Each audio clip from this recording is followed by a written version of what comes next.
এত রাতে হঠাৎ এক্স এর কল দেখে বেশ অবাক হলাম আমি। সাথে খুব চিন্তাও হচ্ছে, এই ভেবে যে আজ 3 বছর পর হঠাৎ কে মনে করে সে কল দিচ্ছে। আমি তো আর এখন একা নই, আমার স্বামী আছে, সংসার আছে। ভীষণ ভয় হচ্ছে আমার, না জানি আবার নতুন করে কোনো ঝামেলা শুরু হয়। কল রিসিভ করব কি করব না ভাবতে ভাবতে হঠাৎ আমার কাঁধে কারো স্পর্শ পেয়ে চমকে উঠলাম। পেছনে তাকাতেই দেখে আমার স্বামী সাদাফ দাঁড়িয়ে আছে। খুব ভয় পেয়ে গেলাম তাকে দেখে। বুঝতে পারছি না যে সে জানতে পারলে ঠিক কিভাবে নেবে ব্যাপারটা। ঠিক তখনই ফোনটা ফোন করলে আবার বেঁচে উঠল। কি ব্যাপার, কে ফোন দিয়েছে আর তুমি রিসিভ করছো না কেন? সাদাফ হঠাৎ জিজ্ঞেস করলো। এদিকে আমি খামছি, বুকের ভিতরেও দুরু দুরু কাঁপন শুরু হয়ে গেছে।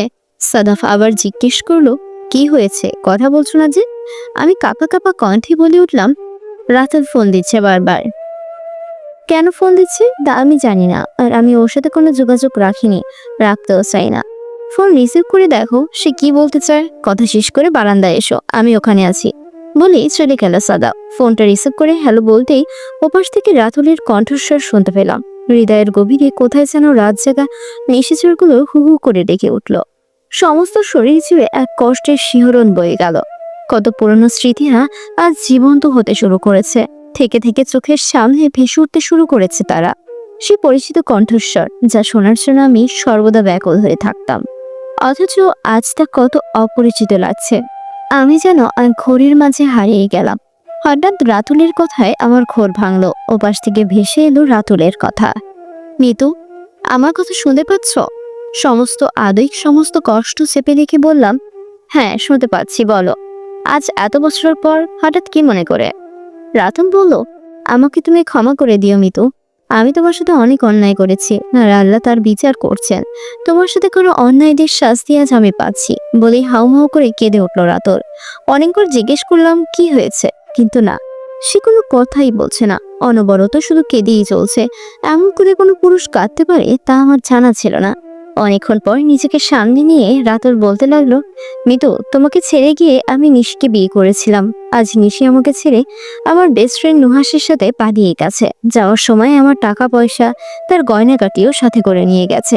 নিশি আমাকে নিঃস্ব করে দিয়ে গেছে মিতু, আমাকে শেষ করে দিয়েছে। বলতে বলতে আবারও হাউমাউ করে কেঁদে উঠল রাতুল। আমার চোখ বেয়ে অঝরে অস্ত্র ঝরতে শুরু করেছে। এই অস্ত্র ভীষণ যন্ত্রণার অস্ত্র।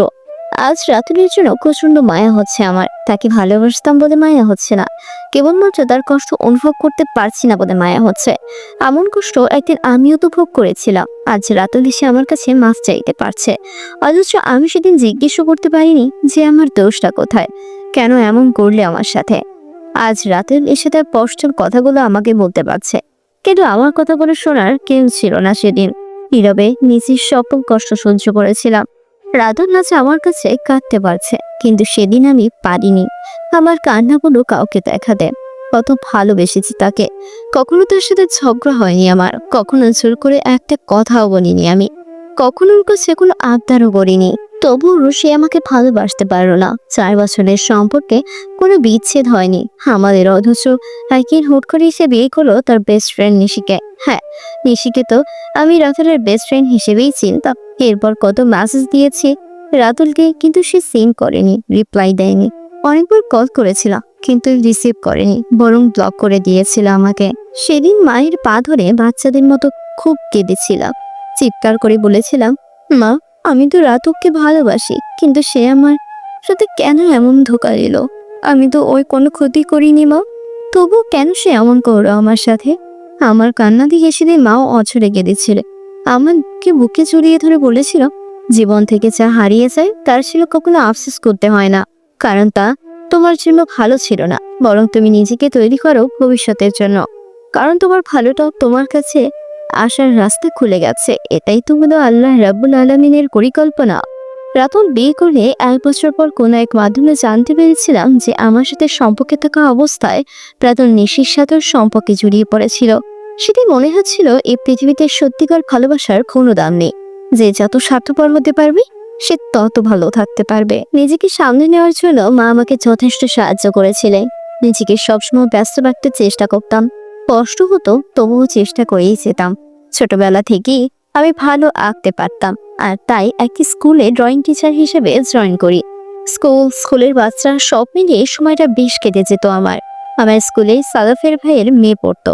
তাদেরকে স্কুলে নিয়ে যেতেন সাদাফের মা, অর্থাৎ আমার শাশুড়ি মা। আর সেখানে আমাকে দেখিয়ে তিনি আমাকে পছন্দ করেছিলেন সাদাফের জন্য। একদিন তিনি হুট করে বিয়ের প্রপোজাল নিয়ে চলে এলেন আমাদের বাসায়। সব শুনে মাও রাজি হয়ে গেলেন। তারপর একদিন ঘটা করে আমাদের বিয়েটা হয়ে গেল। সাদাফ খুব ভালো ছেলে, খুব খেয়াল রাখে আমার। ওর দিকে তাকালে আমি আমার সমস্ত কষ্ট ভুলেছি মুহূর্তের মধ্যে। রাতুলের কথা বলেছিলাম আমি তাকে, কিন্তু সে কখনো ওসব নিয়ে মাথা ঘামায়নি। রাতুল এখনো কাঁদছে। আমি কি বলবো বুঝে উঠতে পারছি না, তাই ভালো থেকো বলে কলটা কেটে দিলাম। সাদাফ এখনো বারান্দায় দাঁড়িয়ে আছে। আমি ওর পাশাপাশি গিয়ে দাঁড়াতেই এক হাত দিয়ে সে জড়িয়ে ধরলো আমায়।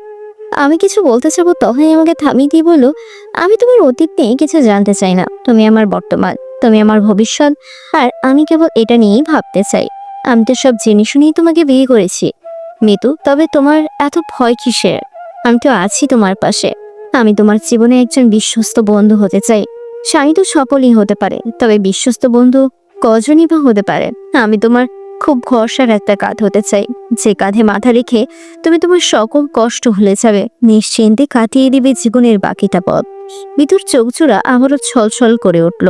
চোখের পাতা ছাপটাতেই তা তরতর করে নিচে গড়িয়ে নামতে লাগলো। কিন্তু মিতু আজ তার চোখের জলকে থামাতে দিল না, কারণ আজ তার সুখের দিন। চোখ বেয়ে গড়িয়ে পড়া এ জল তার পরম আনন্দের জল।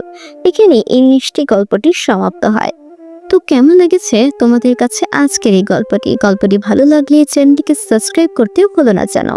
আর কমেন্টে জানিয়ে দিও কে কে গল্পটি শেষ পর্যন্ত দেখেছো।